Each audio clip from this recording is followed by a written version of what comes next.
E eu vou anunciar para vocês aqui, ao vivo, agora, no programa, que eu fui convocado para depor no Congresso dos Estados Unidos da América sobre a situação do nosso país.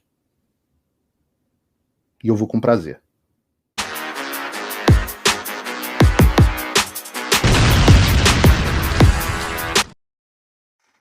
Boa tarde, sejam bem-vindos ao Paulo Figueiredo Show.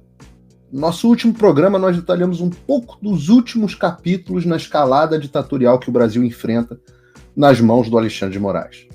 Falamos sobre a prisão ilegal e absurda do Felipe Martins, falamos sobre a decisão do Alexandre de implementar a censura na internet brasileira através de uma canetada do TSE. Falamos sobre como o ministro se vangloria de que países do mundo inteiro estariam vindo ao Brasil aprender com ele sobre como implementar uma ditadura através do judiciário.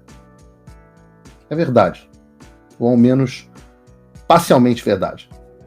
Ontem, o canal Deutsche Welle foi tirado do ar da Venezuela após uma reportagem que classificou o país do Maduro como o segundo país mais corrupto do mundo, mencionando o cartel de Los Soles.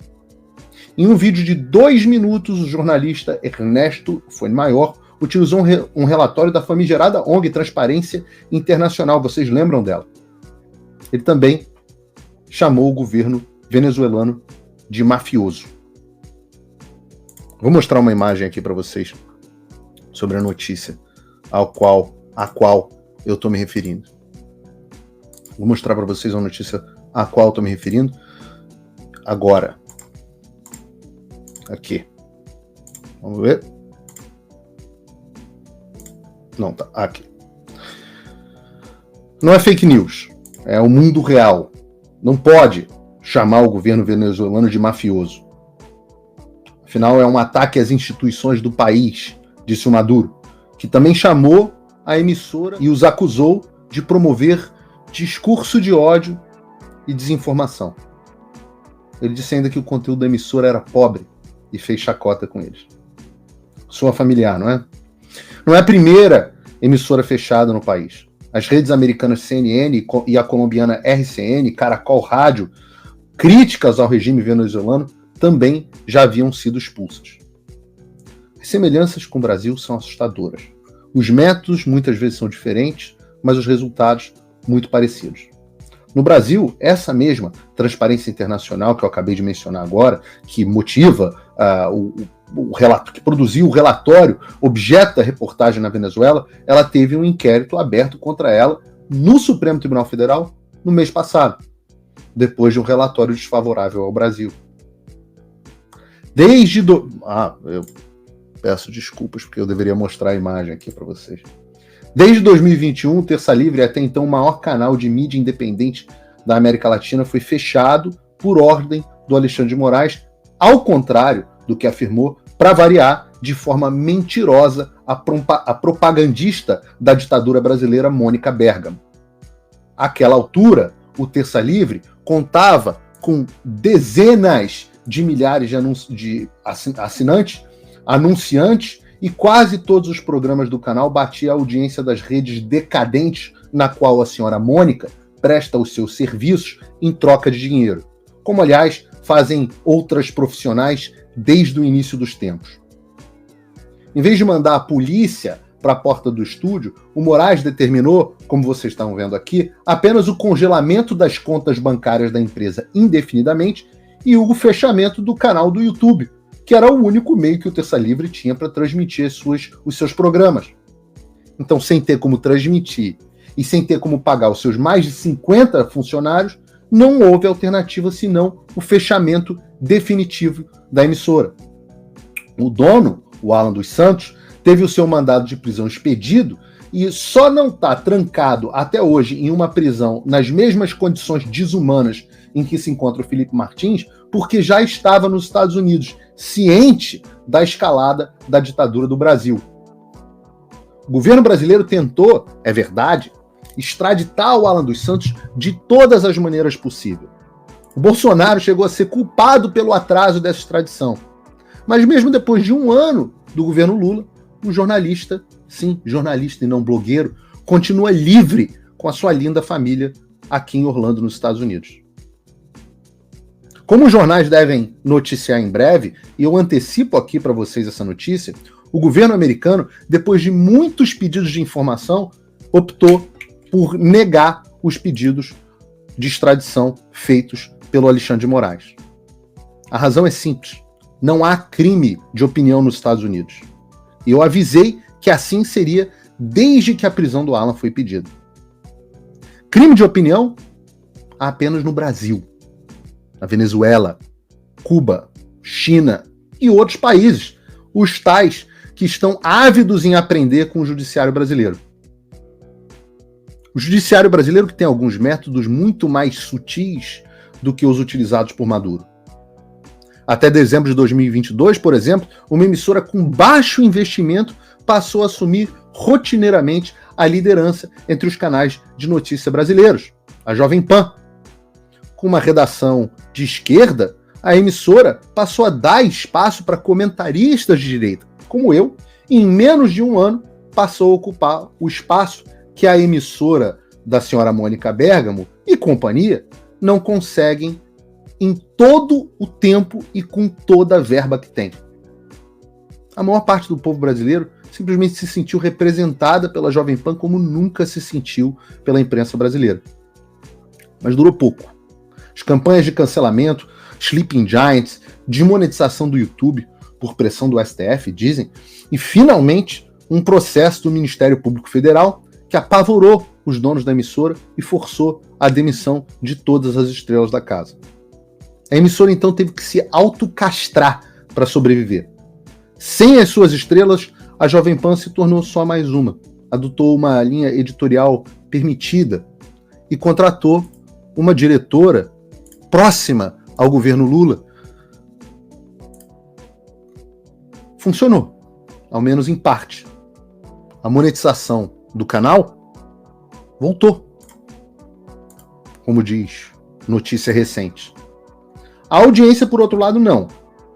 E é por isso que um sujeito, sem nenhuma produção, falando em monólogo, tem tido mais audiência do que a própria Jovem Pan e a CNN Brasil em basicamente todos os meus programas. Não vai ser diferente hoje. E é isso que o Moraes tem a ensinar ao mundo. Como ele ousou censurar jornalistas e foi aplaudido por vários dos nossos supostos colegas. Em geral, os fracassados e sem audiência. Eu digo isso porque até hoje o Maduro não censura os jornalistas da Venezuela nas suas redes sociais. Os seus opositores continuam livremente falando nas suas contas do Twitter, YouTube, etc. Como, aliás, no Brasil, faz até o Hamas e outros grupos terroristas.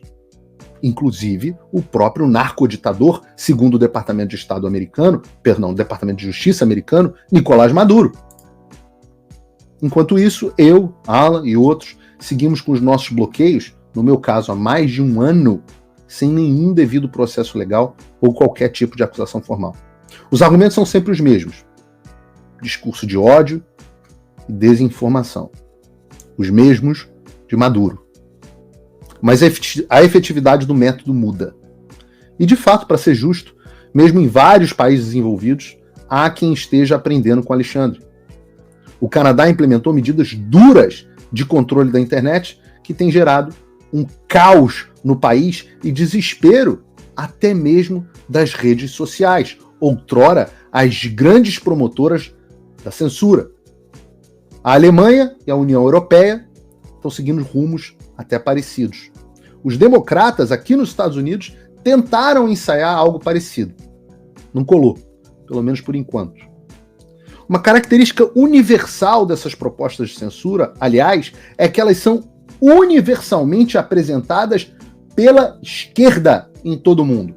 Não há lugar algum onde qualquer líder de direita tenha promovido a censura de seus opositores. Pudera, sempre foi assim. Onde quer que a esquerda tenha chegado no poder, a primeira coisa a morrer é a liberdade. Liberdade, aquela palavra que o Alexandre diz que é proferida por extremistas.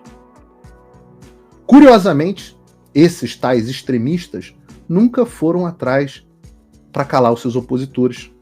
Trump e Bolsonaro, chamados até de faz Maduro, sofreram uma campanha difamatória sem precedentes na história e todos os seus detratores puderam continuar falando livremente, como tem que ser. Mas no caso do Bolsonaro, ele foi ao cúmulo de inexplicavelmente renovar a concessão da emissora propagandista de esquerda que ele tinha todas as razões do mundo para não renovar dentro da letra da lei. Ou seja, Bolsonaro não só não fechou os veículos opositores, como os manteve abertos, sem precisar. E o Milei, na Argentina, fez algo parecido. Nessa semana, um dos marqueteiros do Milei, o famoso argentino, fez chacota com o próprio Alexandre de Moraes, que visitava o país.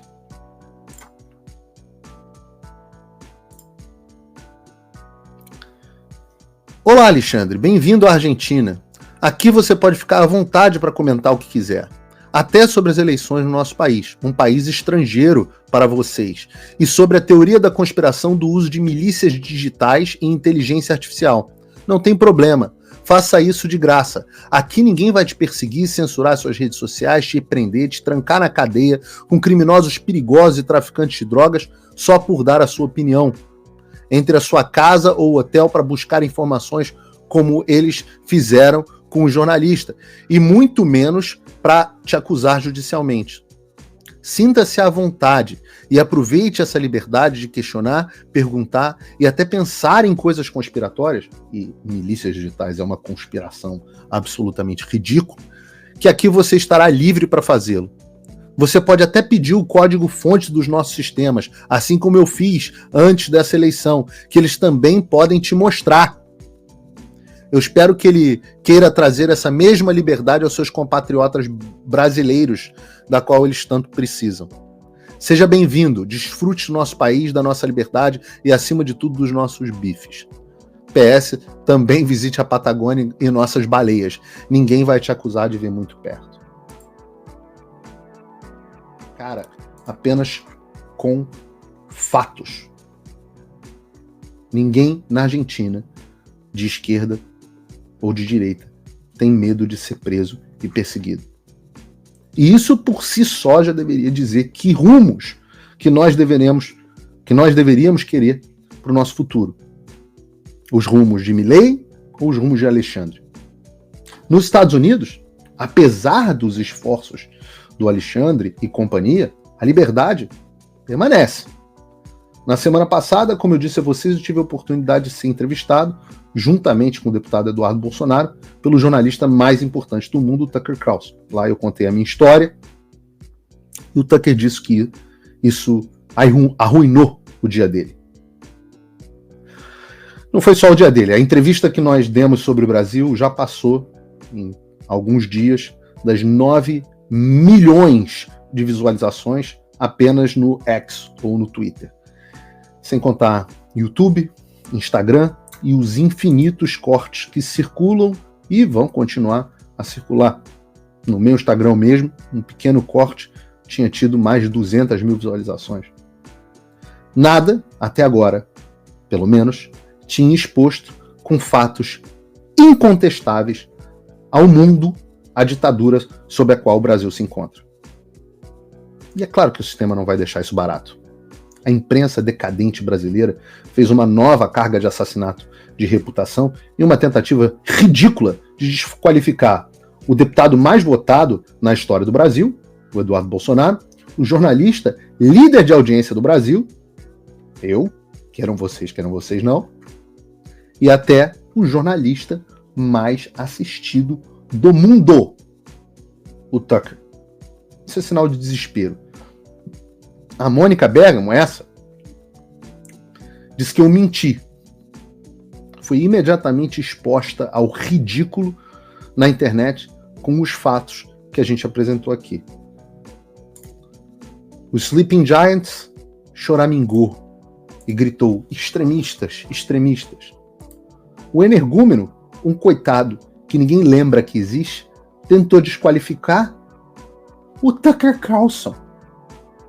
Porque ele, além de nos ter entrevistado, entrevistou o Vladimir Putin. Mas certamente eles não vão parar por aí, no assassinato de reputação. Eu espero represálias mais severas, inclusive judiciais, em uma tentativa de me intimidar. Spoiler alert, né? Alerta de spoiler. Não vai funcionar. Eu tô só começando. Eu vou deixar todos vocês nus e vocês só vão me parar a bala. Boa sorte com isso. O fato é que essa é a inegável realidade do Brasil. Nós não somos mais uma democracia. Depois do Tucker, vários novos desdobramentos surgiram. E eu vou anunciar para vocês aqui, ao vivo, agora, no programa, que eu fui convocado para depor no Congresso dos Estados Unidos da América sobre a situação do nosso país. E eu vou com prazer. Na semana que vem, o Congresso, Casa dos Representantes, o Comitê de Direitos Humanos, vai fazer uma audiência para ajudar a determinar se o Brasil ainda é uma democracia. Nós sabemos que não, e eu vou explicar, no limite da minha eloquência, o porquê. E a partir daí, o governo americano pode, nessa ou na próxima administração, reformular as suas relações com o Brasil. O Trump, e a gente vai falar dele daqui a pouco, parece que vai voltar. E ele e o seu entorno também estão muito bem informados por nós sobre o que está acontecendo no Brasil. Ora, o próximo presidente dos Estados Unidos talvez tenha assessores para a América Latina e o Brasil, pessoas nas quais ele confie. Nós não sabemos ainda quem são essas pessoas, mas nós podemos sonhar. As ditaduras como a Cuba, Nicarágua, Venezuela e até a Rússia já sofrem sanções duras do governo americano. Será o Brasil o próximo? Sanções como essa podem prejudicar os negócios de muita gente da elite que hoje apoia o Alexandre. E nós também vamos falar sobre essas pessoas.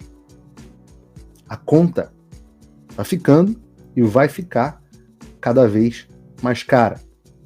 Está ficando cara para todos, até mesmo para os motoristas de aplicativo, que vivem nessa parceria entre judiciário e executivo, na pele agora o inferno no qual está se tornando o Brasil.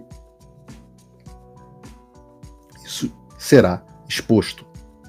Novos pedidos de entrevista têm chegado. Eu tenho feito entrevistas quase que diariamente nos Estados Unidos. Hoje veio um pedido de um jornal da Alemanha. Ontem, um da Suécia. Mas não pensem que nós vamos resolver o problema assim. Não existe solução, só fricção. A conscientização nacional e internacional da situação do Brasil não é condição suficiente para restabelecer a democracia no nosso país, mas é condição necessária. E é isso que eu estou fazendo aqui e que vou continuar fazendo. Com direito a minha linda gatinha participando do programa. Uma das 4 gatos, um dos 4 gatos que eu tenho. Olha como ela é bonita, gente. Ela é muito linda. Ela se chama Celina, em homenagem à mulher gato. Os nerds entenderão. E no programa de hoje nós vamos falar do Donald Trump, que, diferentemente de Bolsonaro, se tornou elegível na América. Vamos também voltar a falar sobre a ditadura brasileira, com o indiciamento de Bolsonaro e Mauro Cid no caso das vacinas, que os jornais dizem é iminente. E se você está gostando do programa, já deveria ter sentado o dedo no like, muita gente não sentou ainda, e enviado esse link para os seus amigos e principalmente para os seus inimigos, porque eu gosto muito de liderar a audiência e esse aqui é o Paulo Figueiredo Show. Figueiredo.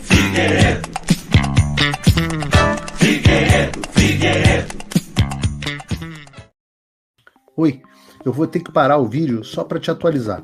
A perseguição implacável continua. Desde dezembro de 2022 eu continuo sem passaporte, com as contas bancárias bloqueadas, redes sociais banidas no Brasil e muito mais. Agora estão vindo atrás de mim até porque eu contei para vocês os bastidores do que acontecia com os militares.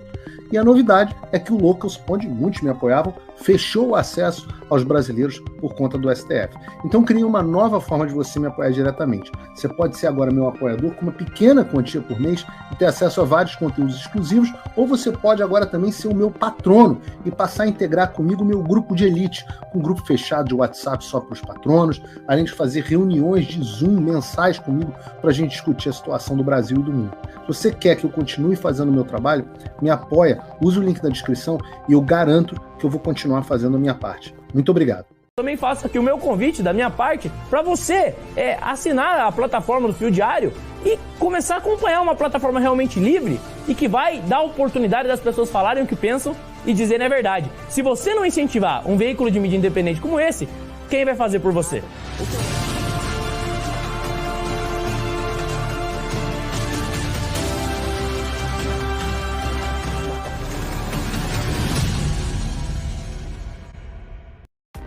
Faça um tal do triplo C.